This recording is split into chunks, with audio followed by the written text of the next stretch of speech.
In today's business and financial news, let's discuss the importance of appearance during the job interview process. We are definitely experiencing an employer's market right now. So, as job seekers are battling their way through applications and interviews, every advantage must be maximized. I have no idea on whether I didn't get the job because I wasn't qualified enough or if I didn't get the job because I just wasn't pretty enough. Many years ago, after I got my master's degree, I was actually gonna interview for a very, very big consulting company. Consulting company interviews are like extremely rigorous and there's many steps to actually get to the final round and actually get the job. So one by one, I cleared all the rounds. I was really happy, and it was actually down to me and one other person. What I essentially know about the final round was that it was on like this really top floor in the building. There was one side in which one partner had a desk, and then the other side where another partner had an office, not a desk. So one candidate was going to interview with this partner, another candidate was going to be here, and then they were going to switch about, which I thought was really bizarre because it was like, well, once the switch is going to occur, like I'm going to be able to see the person that, is competing with me essentially for the job. And so I did. I crisscrossed with my competition, and this is a girl, just the most beautiful girl ever. She's like 5'7" plus, like slim, blue eyes, blonde hair, like, what the standard of beauty is. She was like on top of it, right? And then there's me, and I'm cute. Really, I mean, if it's between me or like Bella Hadid or me or like Charlize Theron, who would these partners hire? Both of these partners were white men, and I just don't know till today, whether I didn't get hired because I'm brown, because I wasn't pretty enough, or because I can't leave it off the table, I just wasn't qualified enough. So till today, I kind of think about it. I really do think about it. Do you ensure you are on your best appearance even when you're doing virtual video interviews? Be honest. We won't tell. But we will suggest that you subscribe to our YouTube channel. We're just a small channel inching our way to 1,000 subscribers, and we need you. Also, happy Valentine's Day if you're still celebrating this weekend, no matter what you're celebrating. Okay, to better understand the importance of appearance during the interview process, let's review this article from Forbes from 3 years ago, 2021. As we go through this video, think if these details are still pertinent in 2025, or whenever you view this content. The article is entitled, "Attractive People Have a Big Advantage in the Job Interview." Again, this is from 2021, so about 4 years ago. Attractive people have an advantage in the job search and advancing their careers. We talk about all types of biases, but largely ignore the fact that decisions are made based upon how someone looks. While deep down, we all kind of know this is sort of true, a new University of Buffalo study confirms this inconvenient and uncomfortable fact. When I was an undergrad, I worked at a restaurant, a very popular restaurant, as a waitress, and I got bumped up to be a bartender with less than a year of experience over other people who were already working at that restaurant trying to get that position. Now, the general manager bumped me up to that position because I had the face that belonged behind the bar. However, the bartending manager, who was a woman, of course, always wanted to remind me and literally would say it to my face, "You're not even supposed to be back here. Yeah, I don't know why he picked you to be back here, da da da da." Mind you, I passed all of our inspections. I never had any customer complaints, and I was meeting every standard in that restaurant. Crazy, right? Fast forward to today. Now I'm a nurse of 3 years. If I go into work with my hair a little cute, my lashes done, my eyebrows done, whatever, I always get the, well, how long you been a nurse? Yeah, that makeup's not gonna last too long. This isn't a fashion show. You got nails. And it's always from someone who's ugly. What does this have to do with my work ethic or my education? I am very smart and I have no problems. Like, babe, bye. Separately, a Harvard study previously confirmed workers of above average beauty earn about 10 to 15% more than workers of below average beauty. The size of this beauty premium is economically significant and comparable to the race and gender gap in the US labor market. For example, you tend to see generally tall men as CEOs of major corporations and winning presidential candidates. The findings of the UB study show attractive people are more likely to get hired, receive better evaluations, and get paid more. The results indicate that there is something called a beauty premium that exists across professions. Dominique Foxworth went on live TV today and said that Jalen Hurts has pretty privilege. What? I just can't believe somebody said this. Dominique said that Jalen went up in the press conference and started batting his eyes, and then people forgot that he didn't even pass for 300 yards against the Steelers. Who is even paying attention to what he's doing with his eyes? First of all, I was looking at the chain because it looked like TV static. Why was you looking at that man deep into his eyes to even know what he was doing? Jalen Hurts had 3 touchdowns, over 300 total yards, 290 passing yards, 405 rushing yards, 25 of 32 passing. A.J. Brown had over 100 yards. Devontae Smith had over 100 yards. There was nothing left for them to say. They couldn't hide anymore. The real hate finally came out today. They hate the man because they're jealous of the way he looks. I really think a lot of these commentators feel threatened by Jalen Hurts. They're jealous of Jalen Hurts. They wanted to be Jalen Hurts. Think about it. They give Lamar Jackson his respect. Why? Because they don't think Lamar Jackson's pretty. Lamar Jackson doesn't threaten them. Why does Jalen Hurts receive so much more hate? Because they are jealous. People like pretty or handsome people. That's traditionally viewed as a bias because pretty or handsome people could get more opportunities, we give them more resources, so they're more likely to be successful. So I think the whole pretty privilege in the workplace discussion is a little bit different when it comes to Black women. She basically says not to put too much effort into your appearance, don't think too much about your clothing, don't wear too much makeup, etc. I just don't think that's a luxury provided to Black women when you think about it from the gaze of another race. Like when you think about the white girl messy bun, there really is no Black equivalent to it. So really early in my career, even though I work in tech where there's no defined dress code, I always made sure to come to the office put together and elevated. The goal of this really was just to look much older than I am. But what I think it's led to is this appearance of competence that complements my intellect, not overpowers it, because we don't start from the same starting point of perceived beauty from non-Black people that non-Black women do.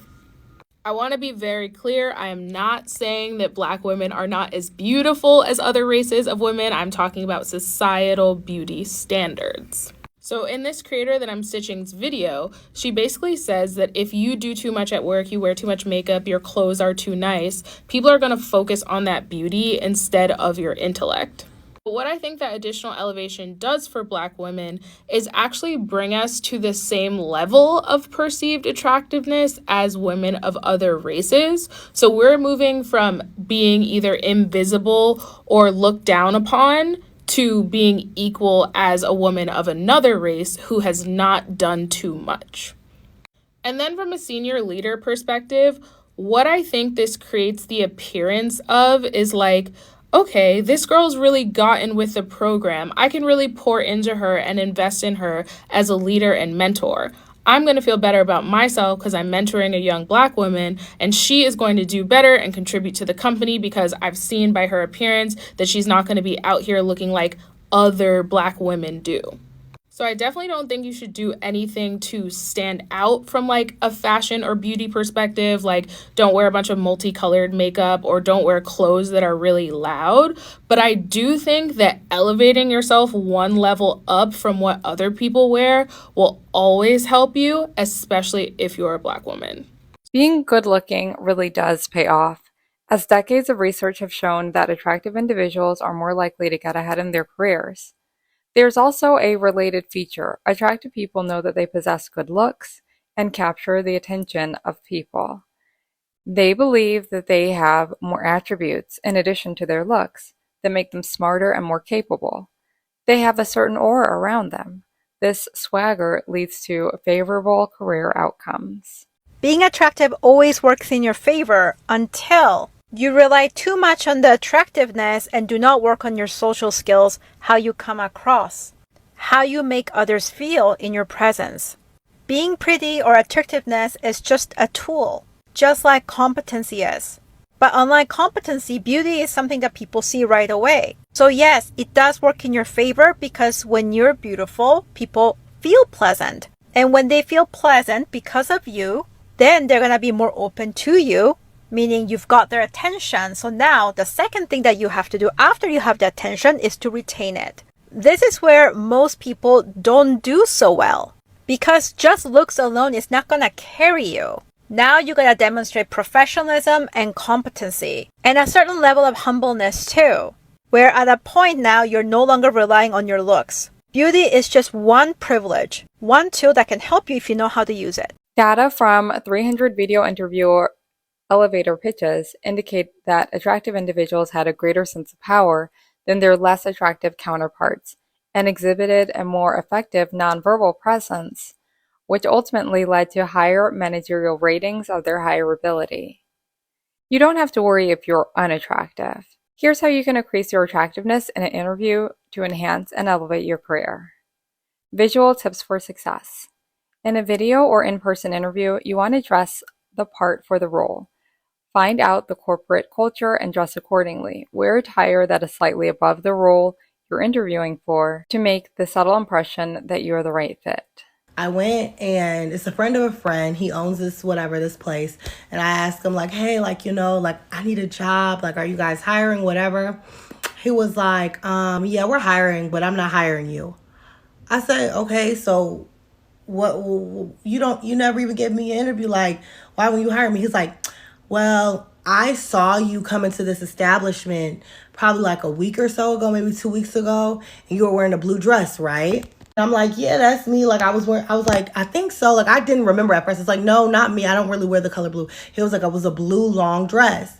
And I'm like, oh my God, yeah, that's me. And he was like, yeah, I saw you in that blue dress. And I was thinking like, oh my God, I'm in love with this girl. And I said, me? He said, yes. I was like, oh my God, okay, so you're in love with me, like, hire me. He was like, no, because I can't mix business with pleasure.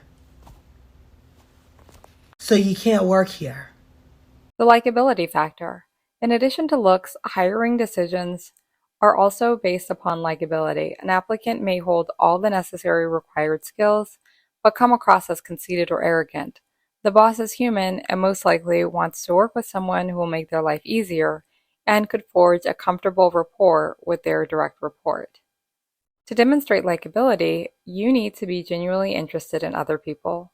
Really listen to what the interviewer says instead of just waiting for your turn to talk. Focus on the interviewer as if they are the only person who exists. Confidently speak and be enthusiastic. But it is too important. Like, you need to think about your looks. Because if Luigi was ugly, this case would be so different. Not the actual case, but the way he's treated and the publicity. Luigi Margione is not only a killer, but also a fashion expert. Luigi showed up to court wearing nothing else than a Maison Margiela sweater. Yep, Maison Margiela, for a court appearance. It doesn't stop there. People found his Grailed account, where he's been seen flipping rare pieces such as the Margiela sweater we just saw, and some of the Rick Owens sneakers. And get this, he even coordinated outfits with his lawyer. Meanwhile, his opponents came in Jordan Off-Whites. Say what you want, but this guy has serious game. Like, pretty privilege is so real, and like, I love that we are accepting all types of beauty. That's great, but make sure you look beautiful. Like, make sure you look your best all the time, because I feel like I've seen it myself. It has put people in crazy rooms, crazy opportunities. People perceive them completely differently, and it may just be the best way to climb up any type of ladder, social, economical, like whatever it is. So remember, your looks are important. By following these suggestions and adding to them, you will come across as positive, motivated, happy, enthusiastic person. The likability factor, coupled with the relevant experience and skills, will beat out the attractive person who has looks but lacks substance. So we read only part of this article. There's a lot more tips that they give concerning visual tips for success and the likability factor. If you'd like, make sure you go check out the full article. You know you got pretty privilege at work when you can't stand alone for more than 30 seconds. It's always somebody attached to your hip, in your ear, got something to tell you, some tea to spill, some game to spit. You know you got pretty privilege at work when your face card is the resume. Like, I might not get hired if I submit it online, but if I walk in, I'm definitely getting the job. You know you got pretty privilege at work when going on a date with the hiring manager is contingent upon getting the job. Like, you are 11 out of 10 sure if you don't respond to this message, you're not getting this position. You know you got pretty privilege at work when your work husbands fight over who gonna feed you first and the best. Like, the head chef want to get you lunch before the GM take you out to dinner. You know you got pretty privilege at work when the scheduling manager wouldn't even dream of pissing you off. You always have the best days and the best hours. You know you got pretty privilege when you never show up to the scheduled meetings and you never get in trouble for it. You know everybody else got a problem, but won't nobody say shit to you? No. You know you got pretty privilege when they schedule the next meeting at the end of your weekday shift. You know you got pretty privilege at work when everybody's camera's off on the Zoom meeting and they ask you to turn yours on when you speak. Do y'all remember the girl that went on Oprah? She was a certified Mensa genius. She was super successful, and she looked like a Barbie doll. Blonde hair, beautiful, super skinny, dressed in all pink. And Oprah asked her, she said, if you had to give up your looks or your brain, which would you give up? And she said her brain. And the reason that she said her brain was because she said that her looks have gotten her further in life than her brain ever had. This woman is a genius. And I wish I could remember her name so y'all could go look this interview.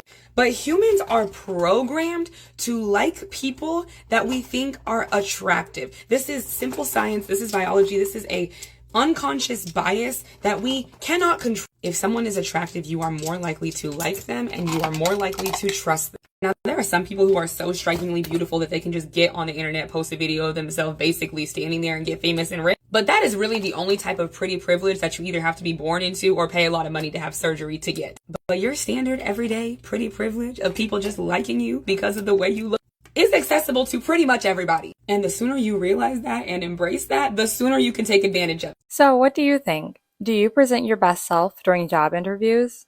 On a scale of 1 to 10, how would you rate your job interview appearance? Put your number in the comments. And remember, if you're watching KCK, you're a 10 to us. Thanks for listening. See you soon.